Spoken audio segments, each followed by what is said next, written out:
I mean, but this was your thing. It isn't a question of can't keep up. I don't think I want to keep up. I mean, this is no reason. And to tell you the truth, I'm thinking of want to sell a truck or sell the girls' show.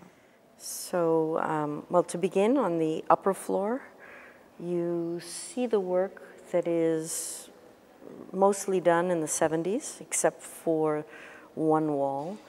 And it's trying to, I think we're trying to trace the very beginning process of becoming a photographer, or thinking about photography, or thinking about the camera and my relationship to subjects, trying to understand the power of the camera, the contradiction of that power. So even in my very first work, 44 Irving Street, I was curious to know how the people I made photographs of felt they were perceived and represented by the photograph. So there's some letters from them, or responses from them, about how they see themselves, differently in some cases than I might have seen, or the camera saw and imaged them.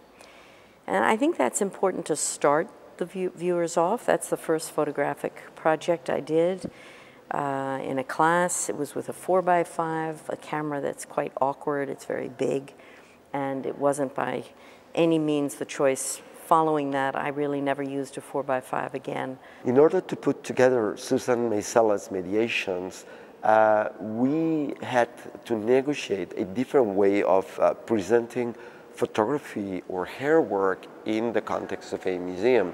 Photography has very specific institutions, very specific ways of being presented, but at an institution like the Tàpies Foundation and then the Jeu de Paume in Paris, we wanted Susan Meiselas to look like an artist, like an author, like someone who has really looked at the evolution of photography and dismantle what photography allegedly is. And you see that the next body of work is something called portrays.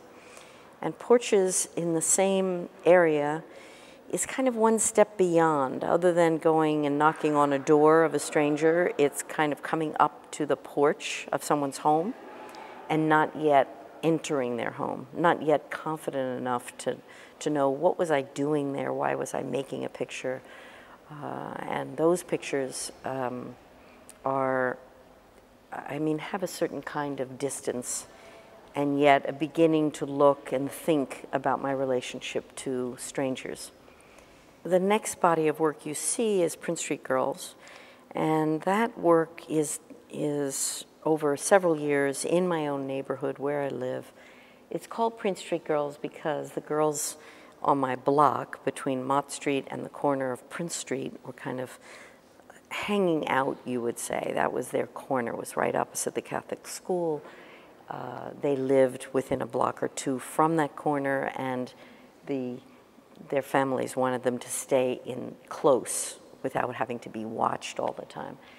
And I guess I'm looking at them as young women who are evolving. So it's not an intentional project with any plan. I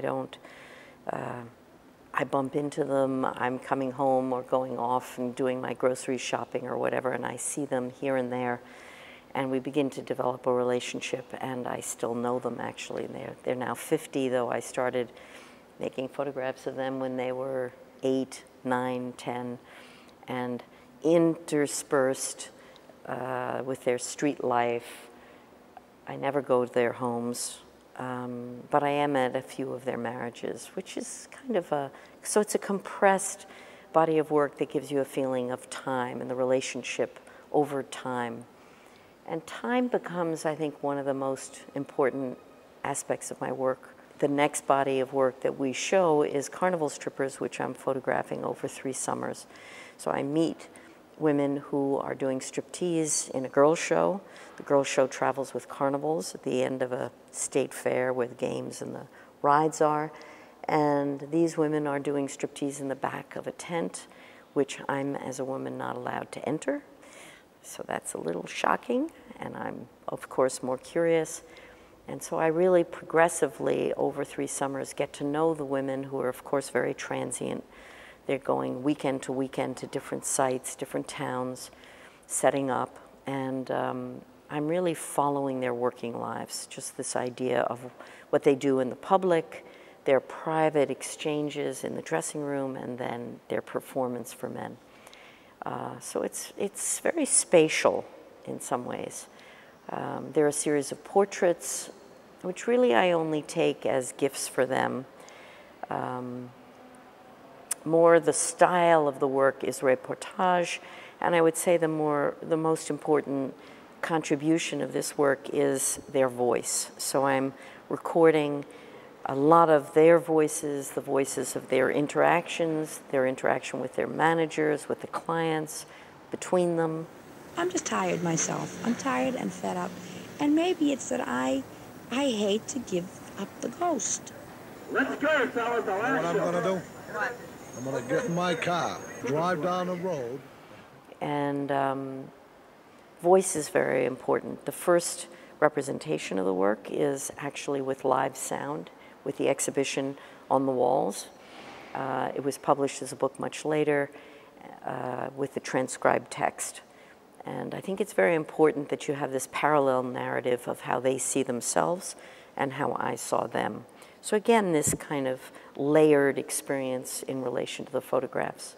In addition, we have a third leg in this project, which is a small presentation of the work she's done related to domestic violence since 1991. These 2 series will be presented at La Bonne, a cultural center, a women's cultural center, because we thought that this work cannot be seen by everybody. It is a work that deserves a very specific audience, that deserves a debate.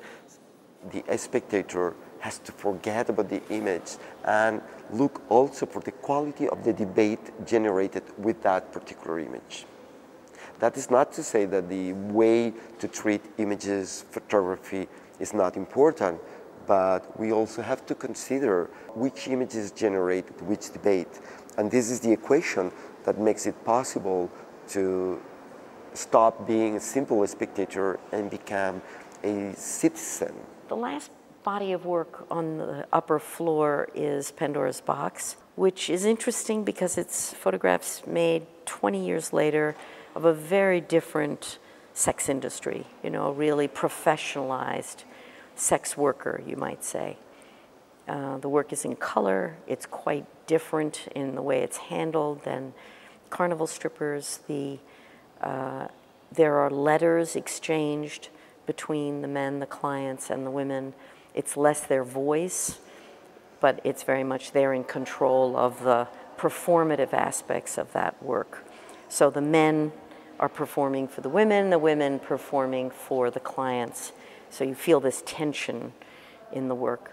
So the other thing we did for the upper floor is we created a case for each of the bodies of work where you see maybe the process or the backstage of the working process. Sometimes it's contact sheets, sometimes it's letters, sometimes it's notes in my notebook of what I thought I was doing at the time. One of the special cases with carnival strippers is the feeling of this long-range relationship even beyond the time of the photographs that I have with 2 women, Lena and Lulu, and you get a sense of the exchange that they understand that I'm making a book, they participate, they critique the book. So I'm interested in that relationship between the photographer, the subject, the reader. In the very last case with Pandora's Box, the work was seen in Madrid in 2002, and I included a comment book. I'm always interested in comment books and what people contribute when they see the work, what they think about. If they leave us, very often they don't leave you notes, but in this case they did. And sometimes you see publications or other, the book itself produced, or I think it's, when I say backstage, it's sort of the working process, a little bit of a glimpse. It's of course not complete, but it just gives a hint of the working process for each of the projects.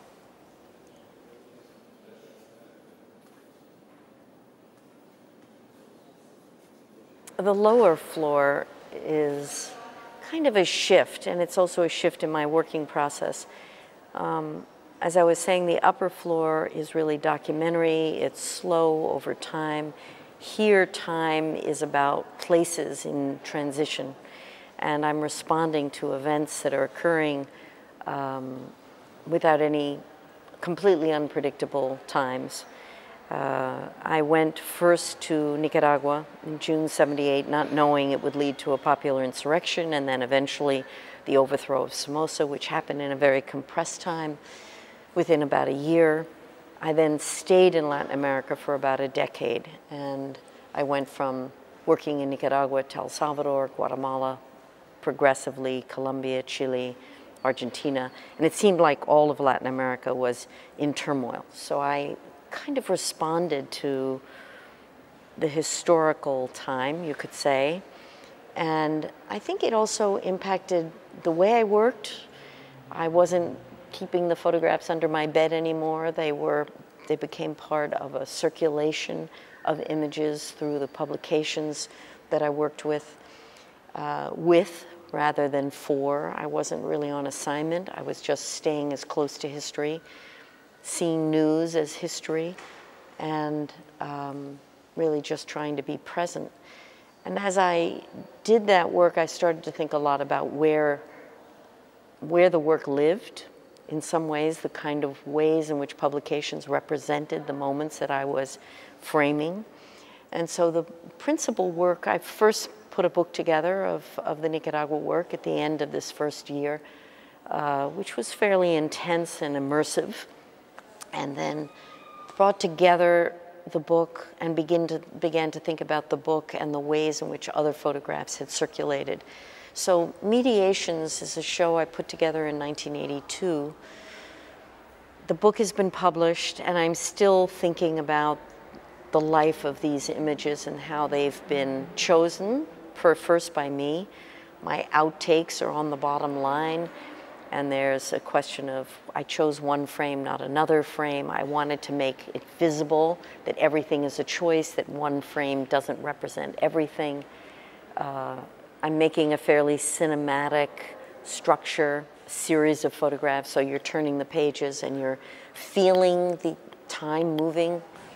And then, of course, in this installation, you also see the publications and the way which images they chose, how they represented those moments as well. So you kind of can read this installation vertically, comparatively, and also longitudinally, so you kind of see the events that are captured and emphasized by the media versus the smaller moments that I choose for my narrative of the book. And inside that line of the pages are also framed images which reference the pictures that were really collected at that time, collected as art, collected for different kinds of collections, of individual collections or public collections. So again, history gets compressed into a few images. There's also a wall that's very important to me, which is called the life of the revolution, the life of Johanna, and the life of an image, the Molotov Man. So it also kind of deconstructs this process that the insurrection launches. It's completed with a triumph against Somoza, and then there's the revolution, and what do they do with the time that they have to create a new society. So it just hints at some of what they confront. Joanna is someone I met in the mountains organizing to fight against Somoza, and she died just a week before the triumph. So they name a street after Joanna, and I was very touched by that. You know, one life versus the life of the revolution, versus the life of one man who's known as the Molotov Man, but Pablo Barreta becomes the symbol for the revolution for the next 30 years. And that's a history, a little bit of a history of how that image is transformed over time. So in contrast to of course there are many people working from the media around me throughout that period in Nicaragua.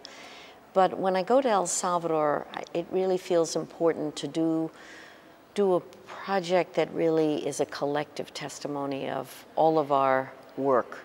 So there is my work on the wall, but the most important probably for me is the book that's made that I help coordinate called Work of 30 Photographers, and it's everyone documenting some aspect of the 4-year period that we were working closely together. So it's that collective testimony of witnessing really the horrific events of that time. It was a very brutal period in El Salvador. So you feel, I think, the difference in the Nicaragua work and the Salvadorian work, aside from the fact that I shoot, in both places, I'm shooting with 2 cameras, black and white and color. In the case of Nicaragua, I chose to make the book in color only, and in El Salvador, the book is principally black and white, and except for the cover, and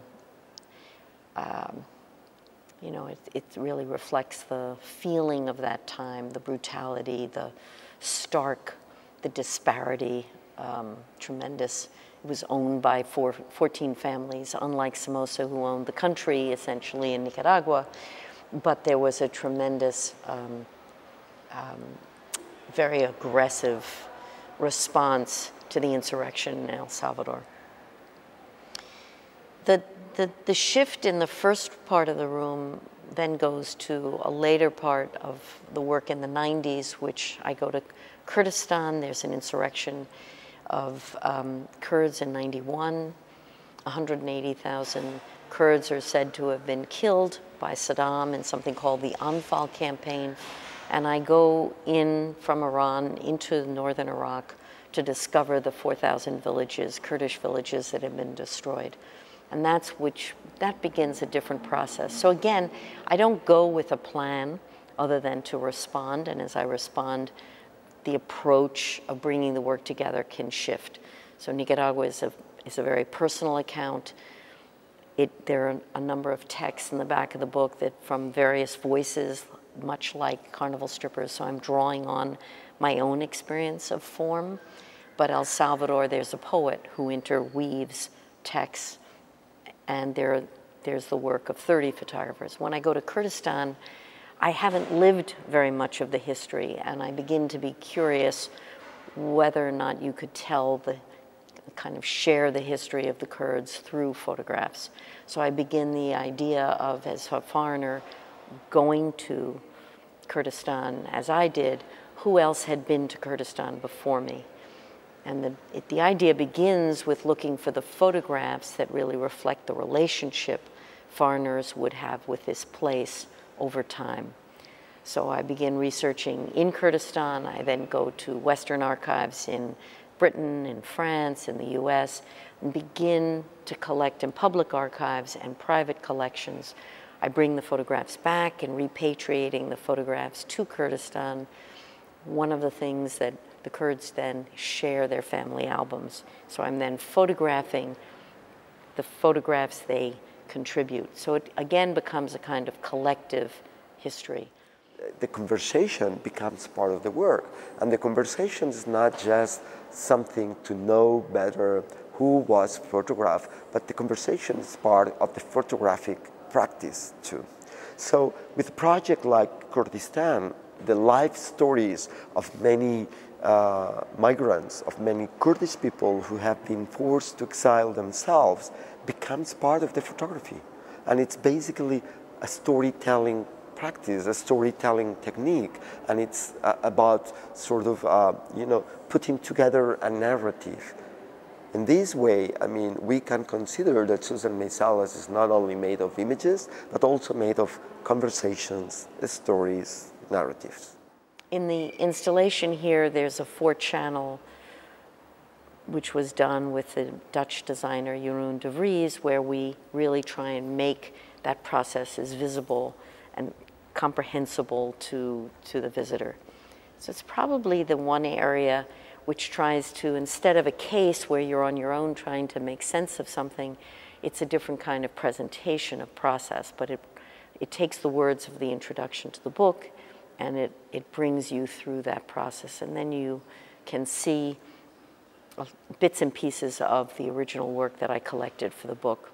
And now she's someone promoting photography for others to be able to do to take images, to generate images. So she's the one that makes possible that other people can actually generate projects. So this evolution of the notion of photography from being something that you make by looking through a hole, through the camera, and capturing whatever occurs in front of it, and then photography becoming a whole social activity that implies networks of people circulating images. I think this is what makes Susan's work absolutely remarkable. And the last part of that installation is actually the most recent, because a week ago, in anticipation of this exhibition, we invited members of the Kurdish community here in Barcelona or nearby to participate in a storytelling workshop. And 14 different stories were generated. They're small little books. They're suspended on the wall along with other books that have been collected in Frankfurt, Vienna, Istanbul, and beyond. And the idea is that everyone has a story. Everyone contributes a small piece of the realities they've lived. Some of them place their books in the places they most remember, the villages they came from. Some of them place their stories in the places they now live, Barcelona, Vienna, etc. And they're very personal stories. They're small stories of everyday lives. But it invigorates this exhibition. It was a particularly great moment that they came last night and they saw their books, you know, they made a week ago on the wall hanging and other people reading them. So I think about photography always as this point of connection. And of course, it's also a point of separation, because you don't live with people over time. Sometimes you make an image, the image lives longer than we do, and it has many different lives. So in a way, different aspects of the exhibition try to bring you into the process of making, thinking, both framing in the sense of a photograph and framing the experience that viewers or readers might have with the work. Always trying to, in a way, for me, it's always about a circle of return. Photograph is made, but it also is shared, and it comes back to both the subject and hopefully it's shared beyond that. Not just social media share, but really given. It's a gift from one to another. It's a collaborative act.